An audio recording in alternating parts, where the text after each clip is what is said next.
Because if we're not having fun, we're getting really, really pissed off. Yeah. And you know me. I would rather laugh. I would rather make some sophomore jokes. Right. I would rather, this doesn't have to be serious all the time. You don't have to be running at 100 all the time. You have to wake up at a 10 and go to 11.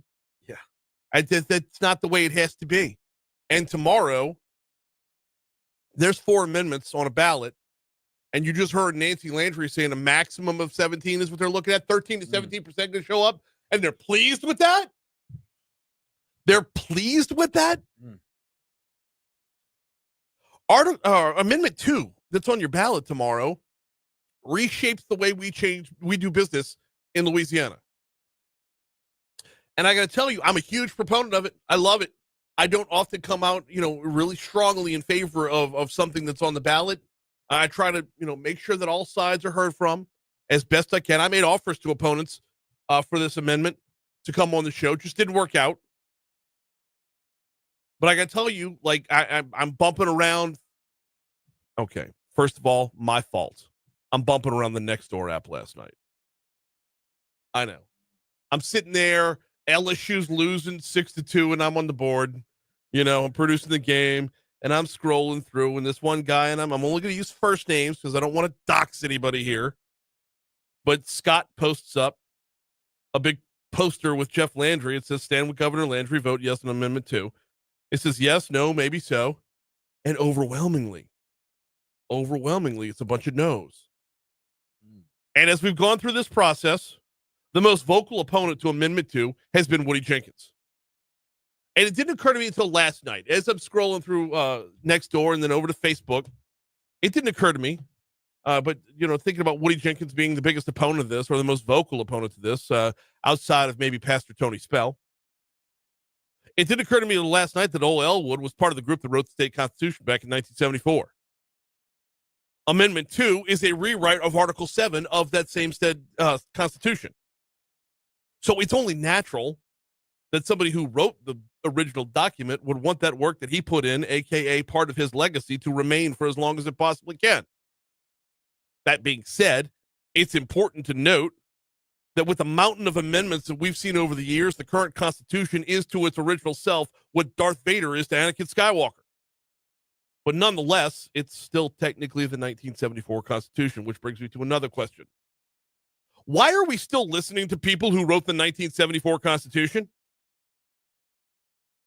I'm not trying to be ageist here, but over the last 50 years, this state has done nothing but spiral. We've lost population. We've lost congressional representation. We've made our way to the bottom of every good ranking and the top of every bad one. Now, I'm not blaming Woody Jenkins for the state's woes over that time, but he is by far part of the worst generation of politicians this state has ever seen. How many people wrote that 1974 Constitution served time? How many people wrote that Constitution specifically so they could profit off the laws that they put in? Why wouldn't we want to close the chapter, close the book on that 50-year span of our history? Why would we want to vote no on Amendment 2 and prolong it? Now we have to add a second part to this equation. Along with the state's 50-year tradition of not being able to get out of our own way, a big chunk of that 1974 crew, which I said ran afoul of the law, a big chunk of that crew disgustingly profited off of the laws they wrote. Along with that, grew a distrust in government that we're apparently nowhere near getting over. Scrolling through the internet last night, bumping around like I said I was doing, bumping around social media, post after post, chock-a-block full of blanket no votes. And the sentiment that resonated? Never trust the government. And the part about that is, I can't blame them. Because after you put your hands on the stove for 50 years, you learn that the stove burns. But Julie Emerson, who wrote this bill that became Amendment 2, she's not a part of that generation. Look around our current state legislature. Emily Chenevere, Dixon McMakin, Caleb Kleinpeter, Lauren Ventrella. They're not getting any mailers from AARP right now. Paula Davis, Vanessa LaFleur. Boy, if either one of them is 50, I'm going to need them to prove it because they don't look it. And those are just some examples from our area. I mean, you get outside of Baton Rouge, I'm not even sure Senator Jeremy Stein is old enough to drive at night. And my point is, and this isn't about age versus age. This isn't about young versus old. This is about, we have 50 years worth of a track record of getting worse. We've been doing it wrong for so long that we're not able to give the people who can fix the problem permission to fix the problem. And that's what Amendment 2 does. You know, longtime NFL coach Bill Parcells said, if you want someone to cook the meal, you got to let them shop for the groceries. Well, we elected a lot of new blood into our legislature in 2023. Let's let them cook. Instead, we get things like, well, if this passes, the legislature is going to want to tax churches. Jeff Landry said it on this show. He's the one that put the 10 Commandments in your classroom. You really think that guy is going to tax churches? How about we start with Julie Emerson? She's the one who wrote the bill. Is there problems religiously? Are there problems with our religious buildings going to be taxed? What did Julie say? What rises to the level of being in the Constitution, right? Mm-hmm. And certainly, homestead exemption is something that everyone in Louisiana enjoys. That is not something that we wanted to put any fear in anyone that we were going to do away with. So that's remaining in the Constitution, as well as some exemptions for disabled vets and things of that nature.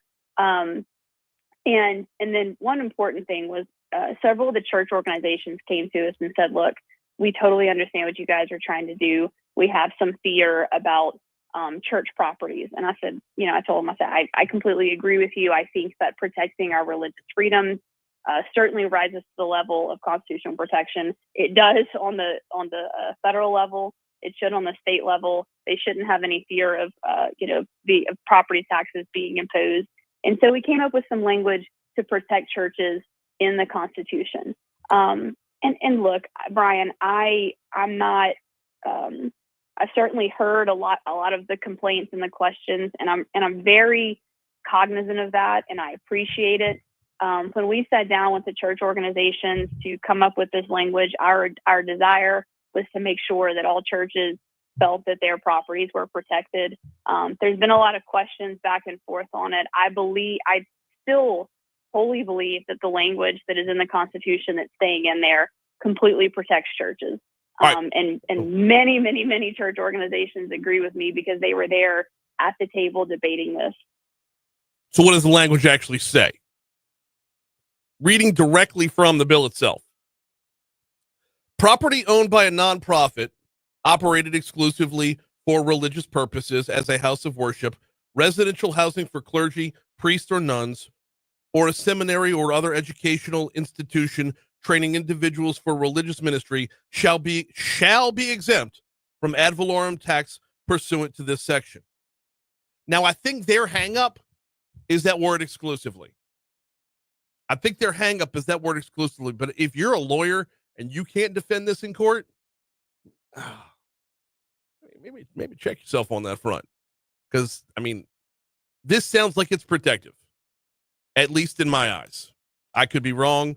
Julie Emerson could be wrong. Jeff Landry could be wrong. House Speaker Philip de Villiers could be wrong. And the list goes on and on with the people who have signed off on this.